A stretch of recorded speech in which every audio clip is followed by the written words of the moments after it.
Hi everyone, and welcome to a new tutorial. My name is Abdi for asART 3D and motion graphics. In this video, I would like to introduce the new macro for RailClone Pro to you, which I have created, and it is called asART Fence Wizard. You can find a free copy of it on my Google Drive. Just grab it for free, download that. Once you've downloaded it, we can go to 3ds Max, add a RailClone object to your scene, open the editor, and down here switch to macros and then change it to users macros. And if there is a category, you're fine, you can just click on it, right click and import macro. If you don't have a category, just right click here on an empty space, add a category, name it, and then say OK. Once you have your category, you can again go right click, macro, import macro. That will open the window where you can browse to the location where you just saved it. And once you have imported that, you're going to find it in that list, and it is called the Fence Wizard V01. Just drag and drop it into your editor, and you're going to see a bunch of settings and a bunch of inputs here. And before we do anything, just right click, go to macro, and make sure you click on reset parameters, and that will make sure that everything will get set back to the default settings. Now here we have this little question mark icon. If you click on this guy, it will show you the description of our macro. And here it goes like, all macro inputs marked with 2 stars are recommended. These inputs should ideally have a corresponding object connected to them for the macro to perform optimally. Inputs not marked with 2 stars are optional and do not require a connection. Additionally, any helper or dummy input marked with 3 stars has a specific requirement. It must always be connected to a segment operator. The segment operator must contain a helper or dummy object that exists in the scene. Failure to connect recommended inputs or correctly link helper or dummy input may result in the macro not working as intended. So basically what it says is actually, if you see these 2 stars, these are the recommended ones. Everything else is actually just really optional. And this dummy object, that is a must-have because it is used for some of calculations behind the scene. So now let me go and just grab some simple segments that we can use to create a fence with them. And here I have these 3 segments. So when I go and select them and zoom in, you're going to see what that is. And these are called the post default segment, the picket default segment, and this is called railing bottom. Actually, the same names as we have here, the post default, the picket default, and the railing bottom. And this guy is our dummy. So what all of these segments have in common, that is the position of their pivot point. So the pivot point is always on the very bottom of each segment. This is something you have to consider when you are creating your segments for the RailClone setup here. So all of your segments must have their pivot point right at the very bottom of the segment. Okay, so with that said, we can just go and select all of them, including the helper, and then right click here, go to import scene selection for objects. Now we have quickly to rearrange them, and then we can go and link them to their corresponding inputs. So the post default goes here to the post default, picket default goes down here, and the bottom goes to this one, and there goes our helper. So now we can go and hide our sections, zoom back and go to spline, drag that out, go to object, spline. Now we can go and select that spline that we have, and that will already create this fence for us. So let's take a closer look at these settings and what we can do and what we can tweak. When we select the macro, it will show you all these settings that you can go and tweak here, starting with the post settings. The scale mode for all of these segments is set to scale for now. There are cases that we have to change it, and I'm going to show you that with other examples, or just in these examples just a bit later on. But let's go and start with the basic stuff that we have. So we have here the height that we can change. We can change the distance between the posts. We can go to post padding start and end. Now I changed something crazy.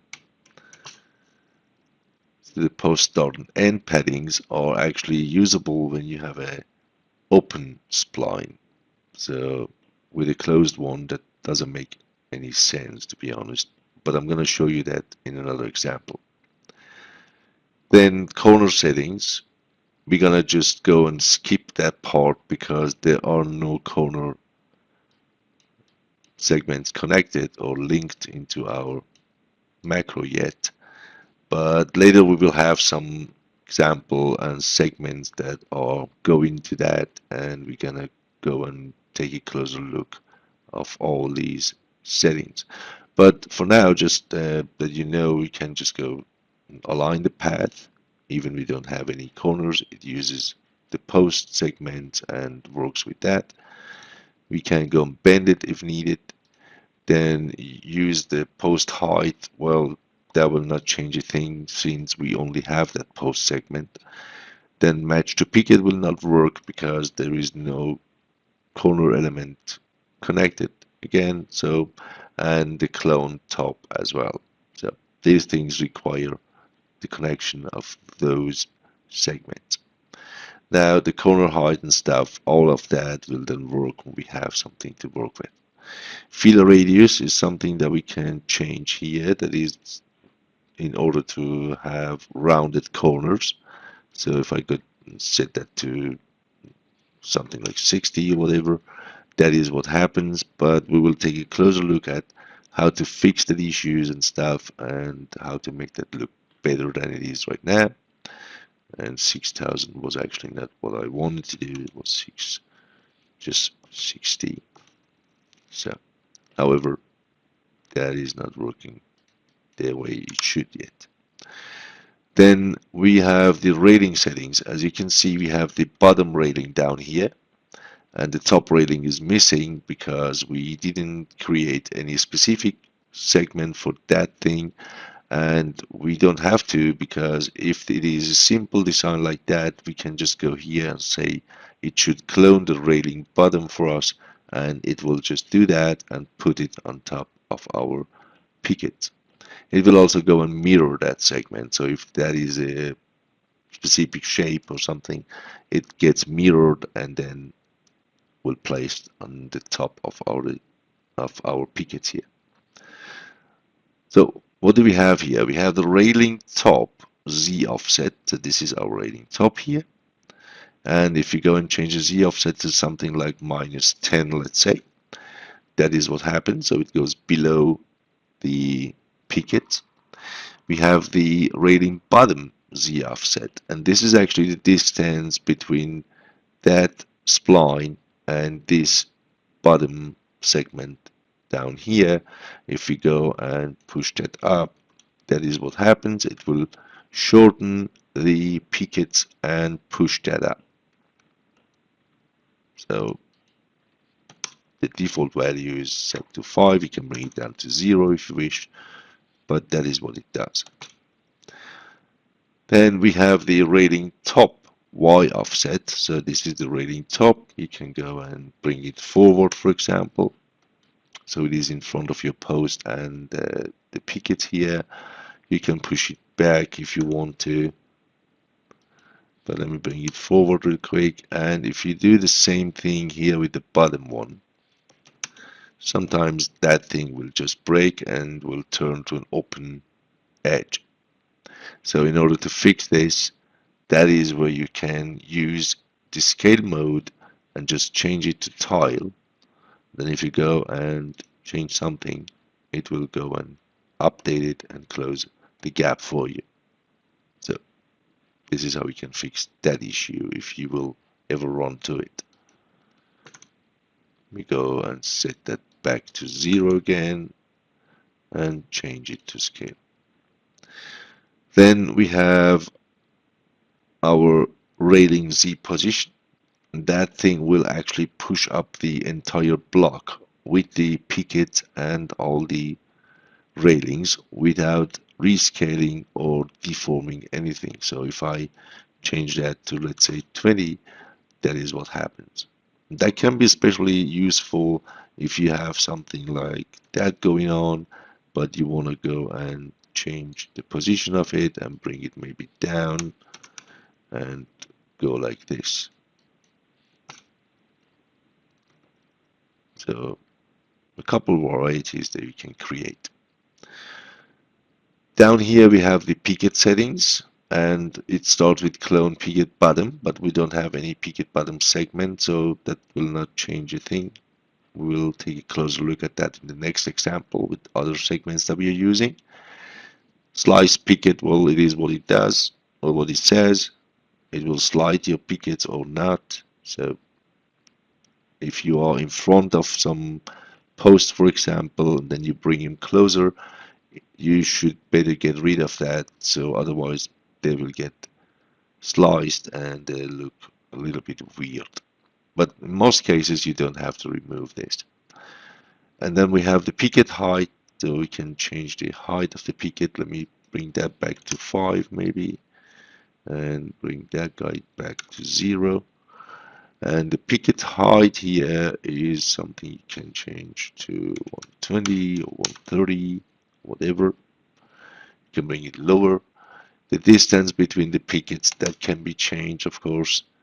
So we have the offset for the pickets as well. So if you want to bring those in front of everything instead of moving your railings or whatever. But that all depends on the design of your fence and stuff. Picket Z offset will actually move them down. So when I go here like this, it will move them below the bottom part or the bottom railing here. And now we can go and push them back to 15, for example, or set it back to 5 and bring that up 10 or 5, and that will give you that style. Then we have the rotation. You can set that to 90, so they are facing this way. And that looks more or less closer to a common fence than what we had at the beginning. Flat top and flat bottom, those things are actually used when you have a spline going upwards, like a stair or something. So let me just create a spline here. And now let me go and change all of it to corners. Maybe bring this guy a bit closer here. And now let me select my RailClone and change the path to this guy. Now when I go and grab my line again and bring these guys up and take a closer look at my fence, you see that they are running parallel to our ratings here. But usually they don't look like that. Usually they are straightened and they look just normal. And that is where you can use these flat top and bottom. So in this case we need the flat top. If you go to, let's say, 0.1, that will already fix it, and now it looks normal. So this is when you need that flat top and bottom feature of or settings. So let me go and set it back to 0 and then change our spline again to our original one. So let me get rid of this guy. Now, what else do we have here? We have the picket material settings. We're gonna take a look at those guys when we go and render something. Then we have the mid railing settings, which we don't have a segment for it yet. But for now, we can go to the railing bottom and use the same segment as the mid railings. And then if we go to the mid rail settings and activate them by giving them a number, so and bring it up to maybe 4 or 5, then give it a distance, made it 80 maybe, and bring that down, and so on. So you can create the mid railings here, and you can also offset their position by bringing it to a negative or to a positive value. And again, if it gets broken, just change it to tiling and maybe change 1 or 2 values, and that will close all these gaps at the corners. So let's go set that back to 0 and change everything here to 0 as well, and go back to the scale mode. Padding and margin are actually used if there is an issue with the distribution or with the distances between your pickets or between the pickets and the post or corner elements. Then you go here and change these guys to fix that. Global settings, we have the cap slice ends. So if something gets sliced, especially in the tile mode, so let's go to the post, for example, and change it to tiling, and then change maybe its height to 135 so it gets updated. When I go down here and then remove the cap slice ends, what happens is I'm going to land with an open shape. And I don't want to see that open thing here on top of my post, so I can go and say cap slice ends. That will just go and cap that for me. It works in scale mode anyways. The scale mode is always capped, but the tile mode requires capping if it is not activated. So we have mirror and then flip and etc. And again, those things are working best with an open shape. So let me go and change it again to this guy. Now here when we go and say that we want to mirror this, well, the first moment nothing happens because we have to give it a distance. If you set it to 150, it will move it 150 away from the line, which means the distance between that post and that post is actually 300. So it's per side from that line away 150. So the actual distance between these two is twice as much. But that is what you get if you go and mirror this. And in order to showcase what the flipping is doing, we better bring our top rating or something a bit forward. So let's go here and set that to -5. So that will come to this side. And if you take a closer look at that guy, that has its top rating coming out again on the very same side, which then is not correct for most cases. So if you go down here and activate flip A, it will turn that to the other side, and now it makes more sense. But you can also go and flip that the other way around, so that both are now looking to the inside and not to the outside. So that is what that thing does with the mirroring and flipping and stuff. So switch back to our other spline again.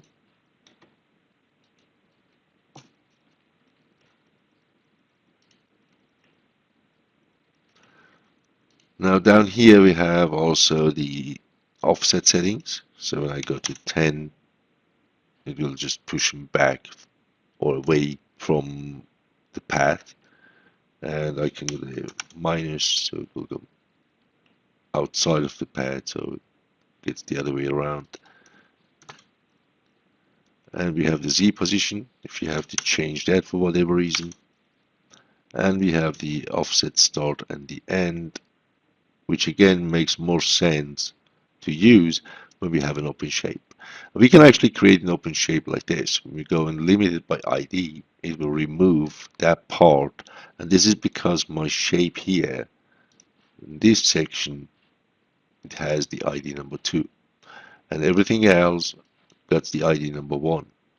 So when I go and say limit that by ID number 1, it will go and distribute everything on the splines with the ID number 1 and will exclude the other ID numbers, whatever they are, 2 or 3 or whatever they are.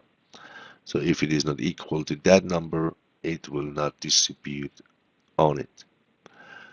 Then we can also do the reverse. We can go now to the number 2 and it will remove everything from number 1 and we'll set it to number 2. Now here we have that thing that we go and say, okay, we want to offset that so it goes inside, but these two elements or the posts on the start and end, they do not move and they don't go inside when we have limit by ID activated. So when I remove it, they will get back here. When I go and activate it, they will jump back to their original position. So, and in order to fix this, we can go and add here the same amount as our Y offset up there, and that will push them back. If you go up here to the post settings and then you move that back this way, it will push it back, but it will keep the railings in place. So those will not move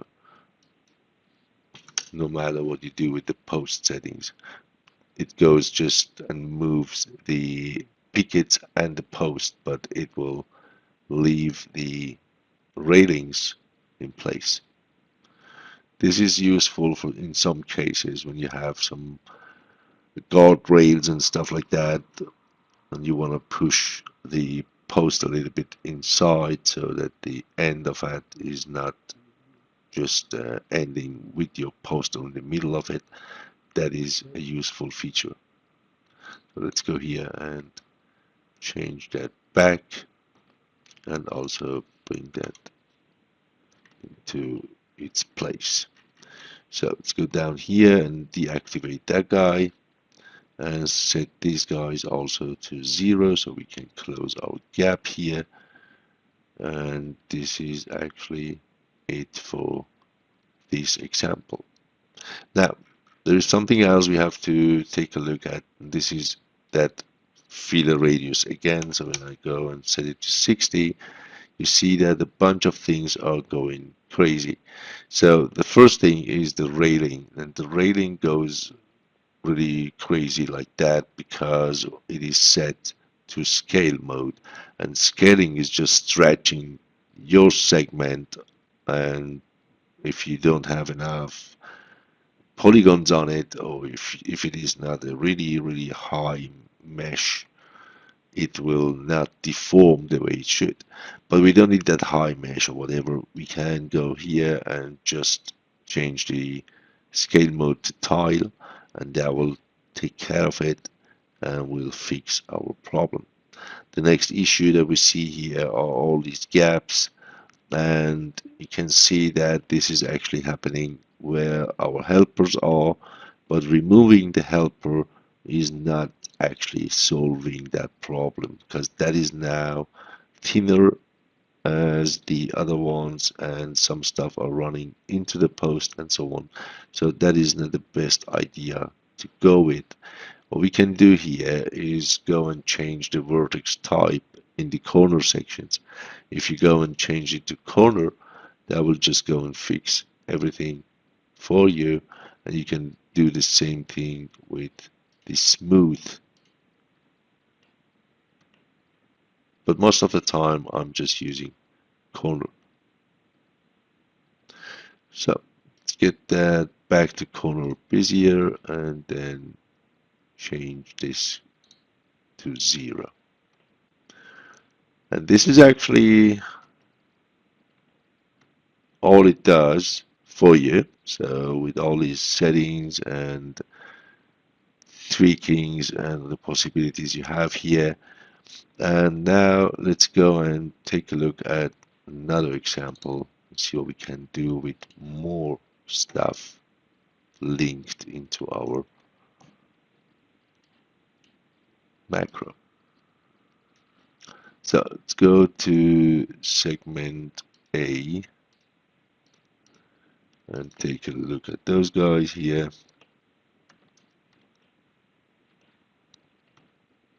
Here we have 3 top segments. These are all post top segment, and they're named actually post A top 3, top 2, top 1.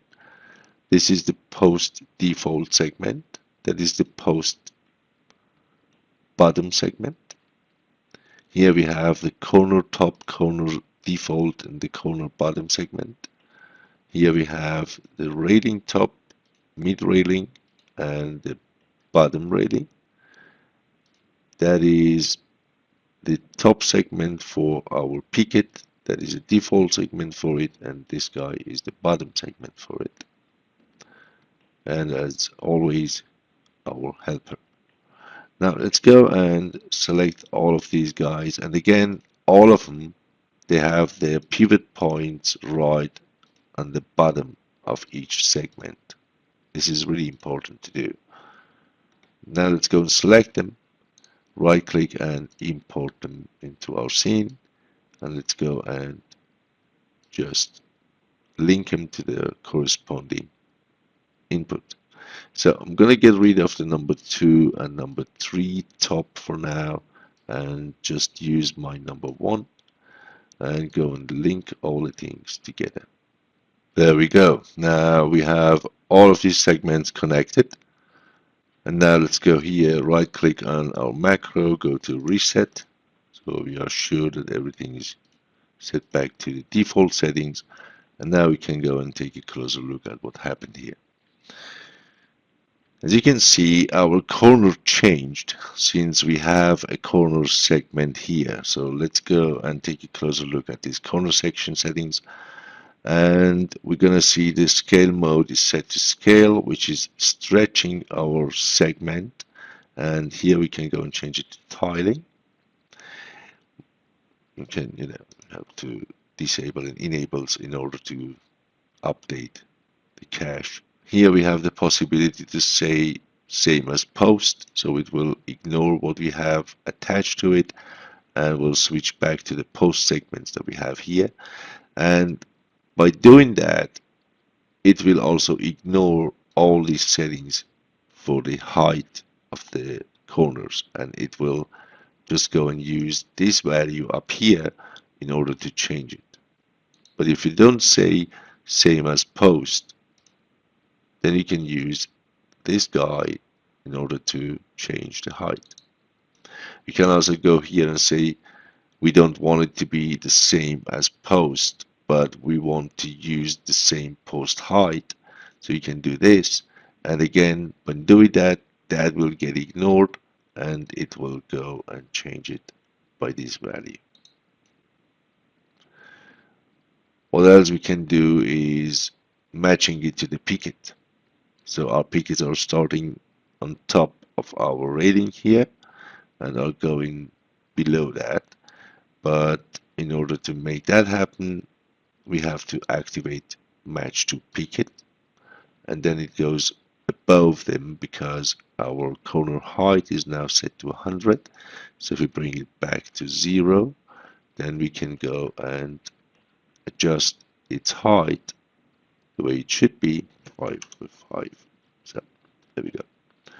So now it is adjusted, so it is as tall as our pickets. The bottom part here is still the part that we are using when that thing is on the ground, and we can actually switch that to the top part as well. So we have the same part as we have here down there. So we can just go and do this, clone top, and that will take care of this. Now, you don't have to change this value every time you go and change the height of your pickets. From here, it will just take it and go with your pickets if you change anything. So we can get rid of, by the way, if you go to match picket, it will then ignore use post height. So if you go and uncheck this, it will go back to use post height, and then we can go and uncheck clone top. So we will get back our bottom segment again.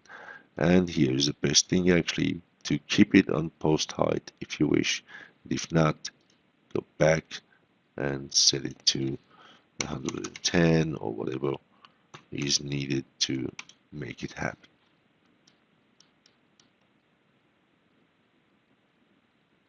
If you want different styles or different things at the corners here. So let's go and switch it back to same as post. Now, for the pickets, we now have our picket bottom and the picket top here with these holes in it. We can go and say that it should use the same pickets that we have down here on the top as well. So let me zoom in here. So go to picket settings, clone picket bottom, and it will go and clone that. And now we have to adjust the height again because it was about 6 centimeters tall, that little segment, and now we have to add that to our height so we have it back to the original place. So the picket distance, we can change that again, and we can do all the same things. We can set it to 90 and so on. And if that doesn't work, just go and change one of these checkboxes and we'll update it. Here again, our bottom and top railing are different now because we have these two segments separated and attached to it. Now, if we want, we can still go and say it should use the bottom for the top as well, and this is what it does now. So it goes and mirrors that part and puts it on top of our picket here. And you can get rid of that in order to get back the original things that we had. And here we also have our mid railing. So if we go to maybe rotation 0, and we're gonna set that back to 12, then we can go to the mid rails and then activate those. And now we can bring these guys back a little bit. So I'm gonna go and set it maybe to -2. Oh, sorry, 2. So they are behind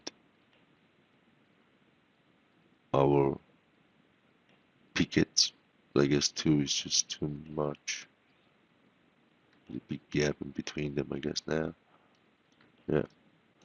So maybe 1.5. Just do.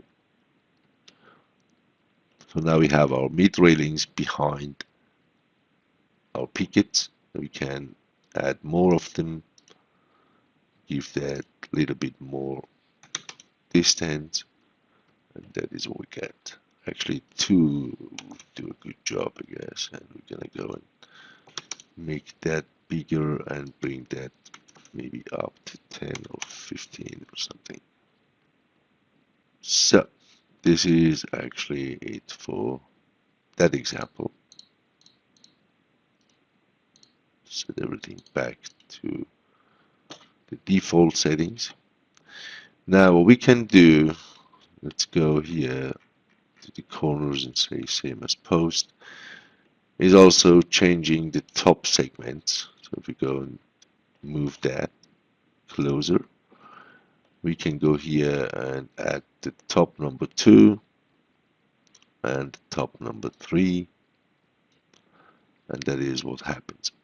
Now, if you see, it looks like it is messing up stuff, but it is actually not doing that, because if you take a closer look at that, no matter what head or what top you're using, the height of the post remains the same.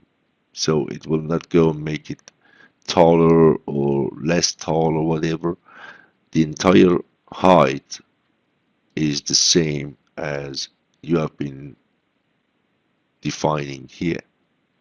So this is not changing the height if you go and change the top segment, but it moves up and down here because the z-axis, the z position of the pivot changes, and that is what happens here, and this is what you see. So let's go and bring that up to 140, and that looks normal again. So now we can go and switch that to top number 2, and that is what we have.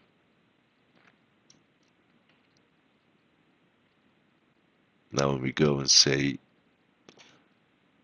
don't use the same segment as post, but use the same height, it will go and match it to the exact same height as these guys are. So let's go and reset everything, and then get rid of these guys. See what our next example looks like. So let's go to the B segments and just drop them in and rearrange them real quick again. So now everything is linked, and let's go and take a closer look at it and see what we have to adjust here. So first thing is the missing railing here on the top. So select it and go to the railings, activate clone railing bottom. So it will bring up this railing here. Now we have to go and adjust its position, the z-axis. So go and bring it down to minus 8.5. And we have now to adjust the pickets themselves. So let's go here and picket z offset, go and change this guy to minus 8.5 as well. Now we have to bring these guys in front of our railing. So let's go and offset our picket y position to minus 2.25 here. And we have the height to adjust. Let's go to 120 or 130. Actually 125 looks maybe better. And this is our fence. We can bring that railing Z position up a little bit as well, and then bring that back to 120. So that looks like this. And with that, we already have something like a fence for a playground or something created pretty quickly with some simple segments. Let me show you the segments that we have been using for this setup. There we have them. We have again the post top, post default, the post bottom here. And then we have the top segment for the pickets, the picket default segment, and then the bottom segment for the pickets. And here we have the mid railing and our bottom and top railing here. So just again, every single segment has its pivot point on the very bottom of each segment. That is important. And this is what we used to create the entire fence here in actually really no time.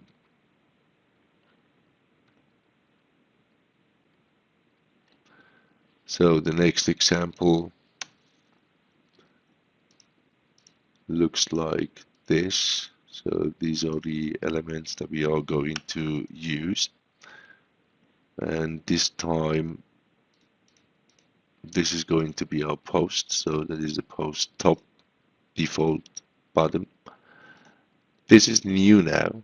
That is the railing start and end segment, and that is the default segment for the railing, and this is the mid railing segment.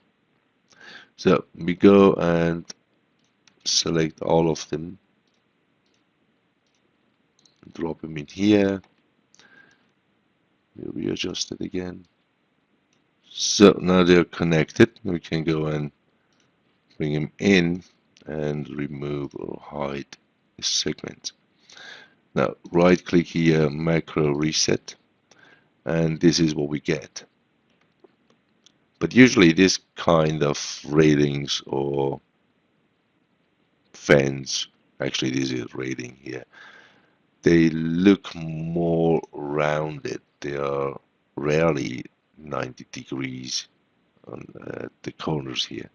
So let's go to the corner settings and change that to maybe 30. And then we have to go back to the railings and set that to tile, so it will go and take care of our curves and etc. And we also have to bring that down maybe a little bit.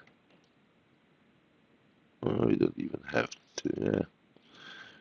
Let's go to the railing settings again. Railing top Z position -1 or -0.5, something like that. Then we can go down to the mid railings and activate those, maybe about 6 or 7 of them, and then set the distance to something like 80, and that is what we get. But again, we have to change the scale mode for mid railings also to tile, so they will go and match our curves. And that is what we got.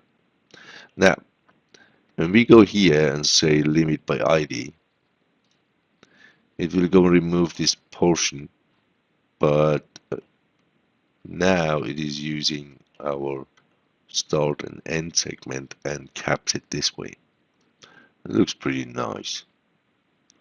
And here again we can go to the post padding start and end, and we can bring that back to 10 maybe, and this guy back to 10, so we have a longer part looking out of our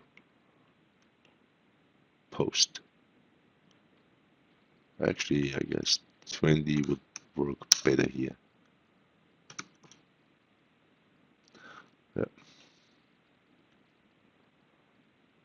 Then we have some irregularity here in the corners, and we can change that to corner, and that will go get rid of unnecessary posts distributed here. And that looks now like something we can use. So let's go and reset this guy and bring in the next example, and let's see what that looks like. So let's go here and drop them in, rearrange them again. So there we have it. Now let's go and hide the segment and take a closer look at our fence. So now we have that kind of fence, and now the top bar here must go down so it looks the way it should. Sorry, -12, actually -10 should do the job. And this is our next fence style. And these segments are looking like that. So we go to here, that is what we got. So that is the post. It's clear what that is. And now the pickets are done with these two segments. So these two are one single segment. So are these, and so is that arc. And again, everything has its pivot point on the very bottom. So this is what is used for the picket. And that is the railing, and these are the post segments. That is all is used. And we will get these fans as a result.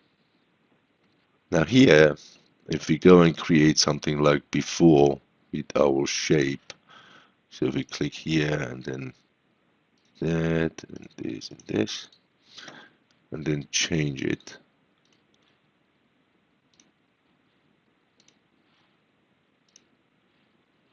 Then also go and move that up.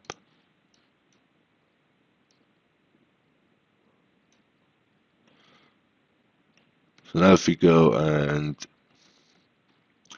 try to fix that problem as we did before, we have to go here to the flat top and then move that up, and then you see that that bottom part isn't now working. And this is because we have to push it just a little bit more until it lands up on this little bars here. So let me set it to 10, and that will take care of it and fix our issue while straightening the picket. So this is how we can fix this issue if you run into it. So let's go back to the default settings and also select our standard path. So the next one that we have are these segments here. So that is more or less for a garden or something like that. We have two different posts. This is actually a light bulb on top of it, and this is the normal top. That is the default, the bottom part. Here we have the picket default and top, and here we have the top rating and the bottom rating. So let's go and add those in here, and then just readjust them again. So there we go. Now let me go and hide the segments again, and that is the fans that we get with those segments. Here we have to go and change the offset for our rating. So the top rating goes down to maybe -12 or something. And then we have here the situation where we can, or we should go and move the top rating only. So that is where that thing is pretty useful. Now that part here stays in place. We can push that down to 0, and then our fans is looking like this. We can also go to the other side and make it look like that. So that is where this thing is pretty helpful, that we have it separated, so we don't have to push them simultaneously with the same value. That gives you more freedom to create stuff like this. Again, we can go and change the top. Then you get this light.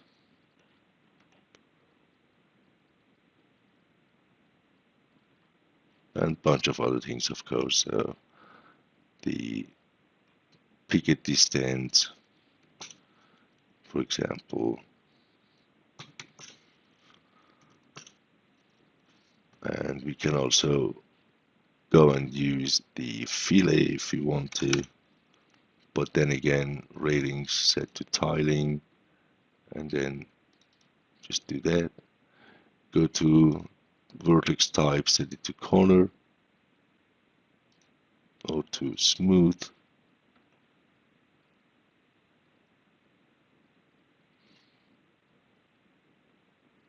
And there we have it. So let's go and set that back and take a look at our next example. So here we have the other segments. Let's just bring them in and go and take a look at them. They look pretty similar to what we had just right before, but there's a difference. And the biggest difference is just this picket. That is all we have, or all that we will use for our picket segment. And that will look pretty cool once we finish that setup. So let me go and select them all, bring them in. So now this is what we get when we link everything together. And what we have to change here is actually the settings for our pickets. So we can go into the settings of our macro, go down to the pickets and set those to tile. Now when we go and refresh that, this is what we get. Now bring them closer to each other, go to 9 or something. Now we can go and use the left and right padding here, maybe minus 0.25, and here the same thing to minus 0.25. So that will close the gap between them that we saw before. Now in order to close this here, we can go and change the extra margin to something like -4, and that will take care of that. And this is what we get when we use that little segment as our picket. Here again, if we go to the corners and round in the corners here, that will give us a nice shape. So let me go turn it on and off. Well, this is not so nice, I have to admit. But now again, we have to change it to tiling. And here we're gonna go and set that to corner, if that works. If not, we will change it to smooth. So, but that worked, and that looks pretty cool. So as you can see, you can really create all sorts of fences that are pretty common in archviz projects that I have seen so far. And yes, it's all depending on your design and your models and stuff. But with some easy steps and a little bit of effort and nearly no time, you can really create some nice looking fences here. And most of the things are automated, so you don't have to adjust all the things over and over again. So if you go and adjust the top bar or the size of your pickets or whatever, you don't have to go and adjust all the single elements. It will do that for you. So now let's go to another example. Let's just remove all that and reset our macro again. And then we go and select the eye samples here, our eye segment. So that is what we have here. This is our top railing. That is the post top. And this is the post default, post bottom. We have here again some pickets, and that is the mid railing segment. Now if we go and drop these in here, this is what we get. So let me go and hide the segment again. That is the result of our setup right now. So let's go and tweak that. Let's go and change the height here maybe to 250.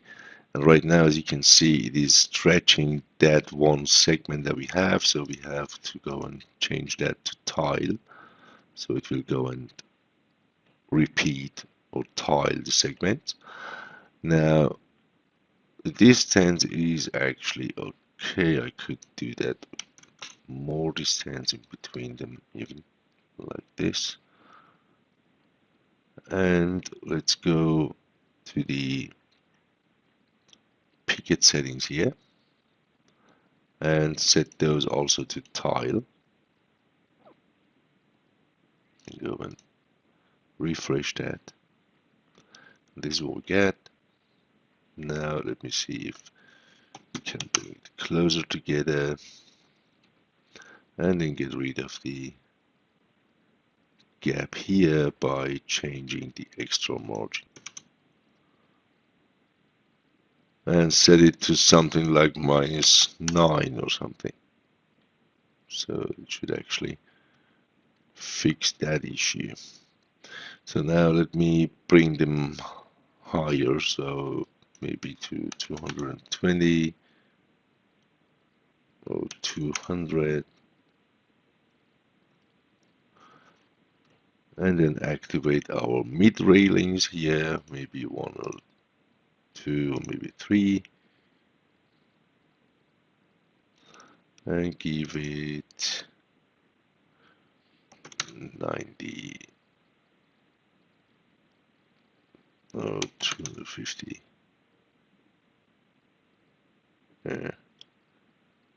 Is it above? No, it's okay. So 250, and then we can bring that up maybe 30, 25. So now the top railing is right now still in scale mode, I guess. So yeah, let's go and change that to tile, and that will go and make those things closer to each other so it is not that stretched. There we go. And now bring that down maybe to -30, so they're closer to these segments, and that now looks like something. So the corners here, we could go and change those maybe to 45 degrees or something.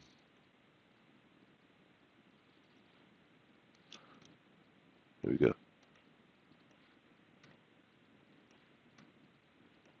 Now we have fans that you can use on the construction site or something like that.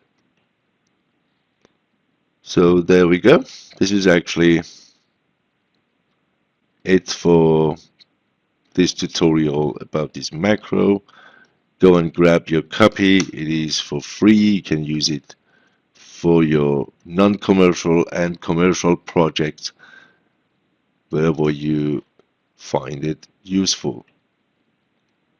I hope that this is helpful to you. If you have any suggestions and improvement ideas, just let me know in the comments below, or just go to the Facebook group of i2Soft, and there is a great community. You can go and ask your questions and drop your work in there, and let us see what you have been creating with this macro. I'm wishing you a great and successful time, and we'll see you again in the next tutorial. Bye bye.